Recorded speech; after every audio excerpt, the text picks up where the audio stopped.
Ang rehimeng Iranian ay opisyal nang winawasak ang sarili nito mula sa loob. Sumiklab ang matinding digmaang sibil sa gobyerno, kung saan sinusubukan ng swel ng mga commander ng militar, sirain ang sariling diplomat bago magtungo sa Pakistan para makipagnegosasyon. Panuorin ang ulat na ito. Nag-aaway ang matataas na opisyal ng Iran tungkol sa komposisyon at kapangyarihan ng delegasyong makikipagnegosasyon sa Estados Unidos sa Islamabad. Sinusubukan ni Ahmad Wahidi, punong komandante ng IRGC, bawasan ang kapangyarihan ni na Speaker ng Kamara at kalihim ng ugnayang panlabas Aragachi sa mga pag-uusap. Ipinilit ni Wahidi na isama ang isang bagong tao, ang kalihim ng kataas-taasang konseho ng pambansang seguridad, sa pangkat ng mga negosyador.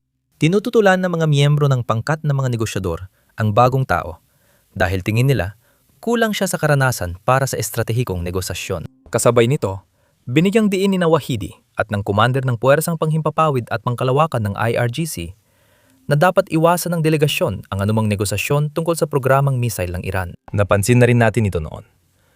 Pinalakas ng IRGC ang kontrol nila sa Iranian society mula nagsimula ang digmaan. Gusto ng mga commander ng IRGC na manatili ang kontrol nila kahit may negosasyon ang mga sibilyang leader sa ibang bansa. Pero makikita mo, hindi lang sa itaas nangyayari ang pagkakahiwalay na ito. Nakikita rin natin ang parehong bagay na nangyayari sa loob ng lipunang Iranian, partikular sa mga miyembrong sumusuporta sa Republikang Islamiko. Maraming mga taga-suporta na ngayon ay nagpo-protesta laban sa foreign minister at laban sa speaker na kasali sa mga negosasyon. Tingnan mo lang ang clip na ito kung saan nagpo-protesta ang mga tao laban sa foreign minister na, sa palagay ko, ay nagmamaneho papunta kung saan. Panurin mo. O taga-kanluran, isumpa ninyo ang inyong mga magulang, Ginoong Arachi. Sana'y maalikabukan ang iyong ulo. Tingnan mo, may inaatake sa harap ng Ministry ng Ugnayang Panlabas. Sa ngalan ng Quran, inaatake sila at nagkakagulo. Isumpa ang iyong ama, ginagawa, pagkatao at ulo. Sana'y lagyan ng alikabok ang iyong ulo. Sana'y matabunan ng alikabok ang ulo mo. May ilang Iranian na itinuturing na pagtataksil ang pakikipag-usap sa Amerika. Pero sa kabila nito, umuusad pa rin ang negosasyon. Kaya pag-usapan natin ang negosasyon. Naalala ninyo na dapat ang pag-uusap ay Biyernes pa. Kaya ngayon sana mangyayari. Pero mukhang naurong ulit ito. Sinasabi ng mga opisyal ng Pakistan na namamagitan sa mga negosasyong ito sa media na inaasahan na maurong na naman ang pag-uusap sa katapusan ng linggo. Ibig sabihin, dapat itong maganap sa weekend. Bukod pa dyan, inaasahan nilang magiging isang proseso ito na tatagal ng ilang araw at maaring umabot hanggang Lunes o kahit Martes. Kahapon tinalakay natin na sinabi ng ilang opisyal ng Iran na aatras sila sa pag-uusap kung walang tigil putukan din sa Lebanon. Ang posisyon ng Iran ay sa madaling salita. Ito ay isang bagay na napagkasunduan na sa unang kasunduan ng tigil putukan. Pero sinasabi ng Estados Unidos at Israel na hindi kasama ang Lebanon sa mga napagkasunduan. Pero sa kabutihang palad, naglabas ng pahayag si Pangulong Trump kahapon na sa madaling salita ay sinasabi na sa ngayon si Punong Ministro Netanyahu sa kasunduan ng tigil putukan at mas hindi siya magiging agresibo laban sa Hezbollah sa Lebanon. Hindi ko mga salita yon, kundi kanya. Naglabas ng pahayag si Trump na tinutulig sa Iran at sinasabing hindi nila tinutupad ang kasunduan. Tulad ng naalala ninyo, kailangang buksan ng Iran ang Strait of Hormuz kapalit ng pagtigil ng US sa pambobomba. Nagpahayag si Pangulong Trump na masama at di marangal ang ginagawa ng Iran sa pagpayag na makadaan ng langis sa Strait of Hormuz na labag umano sa kanilang napagkasunduan. Sa pampublikong datos pandagat, makikita na hindi tumaas ang trapiko sa Strait of Hormuz mula nang magsimula ang tigil putukan. Ibig sabihin, walang ginagawang Iran at hindi nila tinutupad ang mga napagkasunduan. Patuloy pa rin silang bumubomba sa mga bansa sa Gulpo. Kagabi, inanunsyo ng mga opisyal ng Kuwait na pinagana ang kanilang depensang panghimpapawid para pigilan ng isang pag-ataking drone. May isang mahalagang dapat tandaan dito. Malaki ang ibinaba ng mga pag-atake sa mga bansa sa Gulpo. Ito ay positibong senyales. Pero ang tigil putukan ay dapat nangangahulugang itigil ang putukan, na mukhang hindi naman nangyayari. Kung titingnan mula sa itaas, makikita mong ang Estados Unidos lang ang tumutupad sa bahagi ng tigil putukan. Tinigil na ng Estados Unidos ang pambubomba, pero tuloy pa rin ang pag-atake ng Iran sa mga bansa sa Gulpo at isinara pa rin ang Strait of Hormuz. Patuloy ang labanan ng Israel at Hezbollah. Binobomba ng Israel ang mga lokasyon ng Hezbollah habang nagpapakawala ng rocket ang Hezbollah sa Israel. Ngayon, Sa kabutihang palad ay nakatanggap tayo kahapon ng magandang balita tungkol sa digmaan ng Israel at Hezbollah.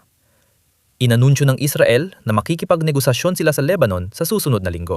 Ngayon, di gaya ng pag-uusap ng Iran at US, walang ceasefire na inanunsyo ng Israel para sa Lebanon. Puro negosasyon lang. Patuloy pa rin ang labanan, pero mas mababa na ito kaysa nung unang araw ng tigil putukan.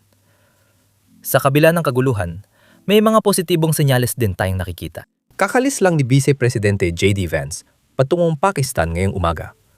Narito ang kanyang pahayag bago sumakay sa Air Force 2. Hindi ako sigurado kung anong tawag sa eroplano ng pangalawang pangulo, pero sa tingin ko ay tinatawag itong Air Force 2 bago siya sumakay sa Air Force 2.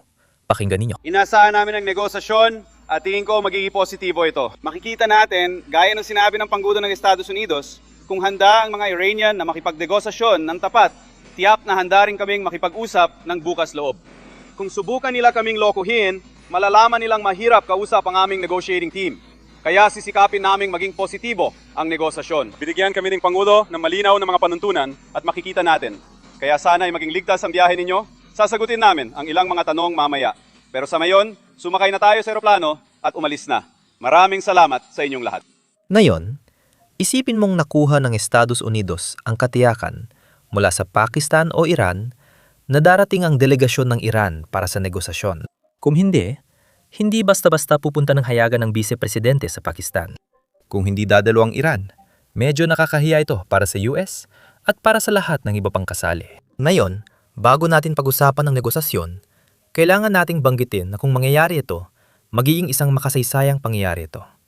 At ito ang dahilan kung bakit. Ang pagpupulong na ito ang pinakamataas na antas ng negosasyon ng Estados Unidos at Iran mula noong Islamic Revolution ng 1979.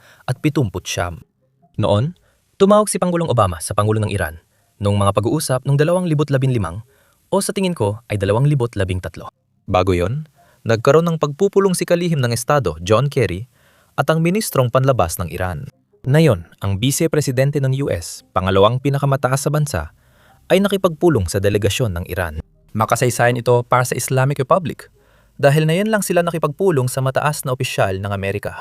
Kumpirmado ng mga opisyal ng Pakistan na darating ang delegasyon mula Iran sa Islamabad, Pakistan sa Biyernes ng gabi para sa pulong. Hindi nila nilinaw ang time zone, pero tingin ko, Biyernes ng gabi sa oras ng Pakistan ang ibig sabihin. Malamang, yun rin ang oras na pinapanood nyo ang video. Kapag nakumpirmang umalis na ang delegasyon mula Iran at nasa Pakistan na, ipopost ko ito sa nakapin na komento sa ibaba. Ngayon, magkatabi ang Iran at Pakistan. Kaya malamang na hindi mahaba ang biyahe at kung ikukumpara mo sa biyahe mula US, na sa tingin ko ay mga 16 na oras, kung gusto mong pumunta mula Washington DC papuntang Pakistan. Kaya siguradong mahaba talaga ang biyahe na yon. May sesay na mas naunang umalis si Vice Presidente Advance kaysa sa delegasyon ng Iran.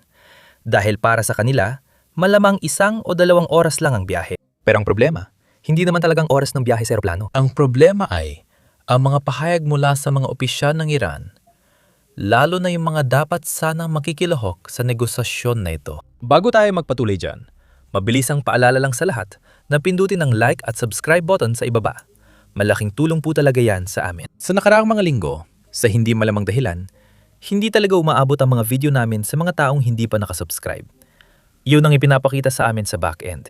Kung hindi ka pa nakasubscribe, pindutin ang subscribe button sa ibaba para makatulong sa amin at mapanood ang susunod naming mga video. Ngayon, tumungo na tayo sa mga pahayag ng mga Iranian. Kita mo, habang sinasabi ng mga Pakistani na darating ang Iran, iba naman ang sinasabi ng mga opisyal ng Iran. Tingnan mo itong pahayag na ito. Ang pahayag na ito ay mula sa tagapagsalita ng parlamento ng Iran, na ayon sa Estados Unidos ay siya ang pinakamakapangyarihang tao sa loob ng Iran. Sabi niya, may 2 hakbang na napagkasunduan pero di pa na ipapatupad. Tigil putukan sa Lebanon at pagpapalayat ng mga nakablock na asset ng Iran bago ang negosasyon. Dapat parehong matupad bago simulan ang pag-uusap. Ngayon, nakakabaliw ito sa maraming dahilan. Una, hindi natin nalaman ang tungkol sa mga nakablock na asset hanggang sumakay ng eroplano si J.D. Vance. Pagkalis niya, inanunsyo ng Iran ang bagong kondisyon.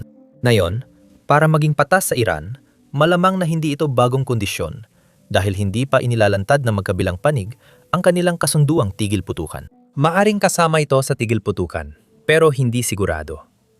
Sa publiko, nilang nabanggit ang mga na-block na asset. May posibilidad na puro salita lang ito. Kilalang mga opisyal ng Iran na ibang sinasabi sa publiko kaysa sa ginagawa. At nakita na natin ito dati. Kung totoo ito at nagdadagdag sila ng kondisyon habang papunta ang US sa Pakistan, maaring magdulot ito ng masamang resulta. Maaring umaasa ang Iran na bibigay pang US ng dagdag na konsesyon dahil ayaw ng Amerika mapahiya na makarating sa Pakistan na walang Iranian. Pero may isa pang panig dito. Posibleng magalit ang Estados Unidos at lumala ang digmaan sa antas na di pa natin nakita. Paalala lang sa lahat, bago ang tigil putukan, inaasahan ng lalala pang digmaan, kaya halos lahat ay natataranta. Dapat lumala pa ito hanggang matarget ang mga tulay at planta ng kuryente ng Iran na hindi nila inaasahan. Kaya malamang na ang Iran ay naglalaro ng napakadelikadong laro. Ngayon, tulad ng nabanggit ko, mabilis umuusad ang sitwasyong ito. Halos kada oras may bagong pahayag mula sa mga sangkot. Kaya maaring magbago ang sitwasyon. Gaya ng sabi ko, kapag pumunta ang delegasyon ng Iran sa Pakistan, ilalagay ko ito sa nakapin na komento para updated kayo. Sa ngayon, ito lang ang alam natin. Ilipat natin ang atensyon sa Strait of Hormuz. Ngayon, sinasabi ng Iran na bukas ang Strait of Hormuz, pero kailangan magbayad ng malaking multa o malaking bayarin ng mga barko kahit anong gusto nyong itawag dito. Heto pa ang mga detalye. Oh, hey mga kaibigan, magandang umaga. Ayon sa isang opisyal ng intelihensya ng Israel sa Fox News, naniningil talaga ng bayad ang Iran sa ilang barkong dumadaan sa Strait of Hormuz bago ang mahahalagang pag-uusap sa Islamabad, Pakistan na yung weekend.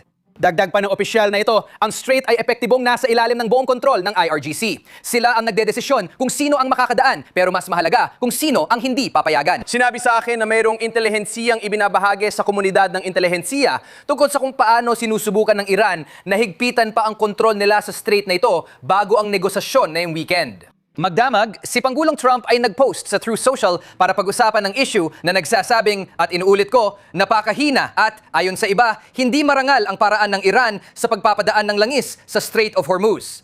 Hindi yan ang napagkasunduan natin na walulang ang barkong papayag ang dumaan. Ang Iran ay nagdadagdag ng halos $1 kada bariles. Kaya umaabot sa $2 milyong ang bayad para sa isang malaking oil tanker. Dahil kayang magdala ng malaking oil tanker ng halos 2 milyong bariles ng langis kada biyahe, magbabayad ito ng $2 milyong na multa. Habang mas mababa ang multa na mas maliit na tanker.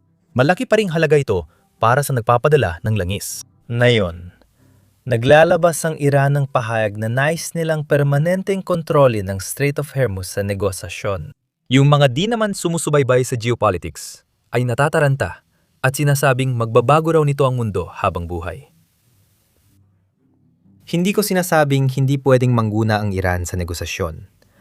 Posible pa rin ito, depende sa uri ng konsesyon na ibibigay ng US. Hindi papayagan ng US at mundo na kontrolin ng Iran ng permanente ang Strait of Hormuz. May UN laws laban dito. May iba pang mga bansa na katabi ng strait na ayaw rin ito. At syempre, may iba pang mga bansa rin tulad ng mga bansa sa Europa at Asia na ayaw rin ito. Bakit Iran lang ang naniningil ng toll? Katabi rin ng Gulf countries ang strait. Hindi ba dapat sila rin makinabang? Gets mo ba ibig kong sabihin? Nabanggit ko na dati. Kung papayagan ng Iran maningil ng toll sa Strait of Hormuz, dapat ba ring payagan ng Singapore gawin din ito sa kanilang strait? Makakasingil din ba ng toll ang UK sa kanilang hangganan? At pagkatapos, makakasingil din ng toll ang Spain sa kanilang hangganan. Magiging malaking issue kung payagan ng Iran maningil ng toll sa Strait of Hormuz dahil baka gayahin ito ng lahat ng bansa. Kung ako ay politiko sa ibang bansa, madali kong sabihin, kung nagbabayad ng toll ang barko natin sa Iranian Strait of Hormuz, bakit hindi rin tayo maningil ng toll sa iba? Kung hindi, ang mga negosyo natin ay nakikipagkumpetensya habang nasa dehadong posisyon, alam mo yun? At kabaliktaran, hindi ibig sabihin na pag nasara ng Iran ang Strait of Hormuz, kanila na ito. Isipin mo, ako ay isang lalaki na walang pribadong jet, walang Air Force o walang Navy. Tama ba? Pwede akong bumili ng drone sa Amazon at paliparin malapit sa paliparan para mapatigil ang operasyon. Pero hindi ibig sabihin nito na kailangan akong bayaran ng airline sa bawat ticket na binibenta nila. Kahit maisara ng bansa ang kipot, hindi sila basta pwedeng maningil ng toll dahil tiyak na magkakaroon ng malaking internasyonal na backlash, gaya ng nangyari nung nakaraang taon. Sinara ng mga Houthi ang Bab al-Mandab na kipot at hindi sila naningil ng toll. Nagkaroon pa nga ng kasunduan at halos tumigil sila sa pag-atake sa mga barko. Hanggang ngayon, kahit may digmaan at halos nadudurog ang Iran, hindi talaga'y sinasara ng mga Houthi ang Bab al-Mandab na kipot dahil alam nilang magdududot ito ng malaking backlash. Kaya oo, kahit na hayagang sinasabi ng Iran na gusto nilang kontrolin ang kipot, napakababa talaga ng posibilidad na mangyari yon. Para maintindihan ang asa ng Iran ngayon, dapat nating balikan kung paano ito napunta sa kasalukuyan nitong kalagayan. Hindi lang ibig sabihin nito na bumalik tayo sa 1979 nung naganap ang Rebolusyong Islamiko. Kailangan nating balikan ang panahon ng dinastiyang Qajar na namuno sa Iran noong ika-19 na siglo para makita kung paano nakaapekto ang mga desisyon noon sa Iran hanggang ngayon. Alam mo ba kung ano? Iyan ang ginagawa namin sa podcast naming. May ilang bahagi nakakalabas lang ngayon. Kaya kung isa ka sa mga interesado sa kasaysayan ng Iran at kung paano tayo napunta sa kinalalagyan natin na yon, siguradong tingnan mo ito. Mapapanood mo ito sa pamamagitan ng pag-click sa mga link sa description o kaya naman ay i-click mo lang ang end screen sa iyong screen. Basta i-click mo lang ang video na nasa iyong screen.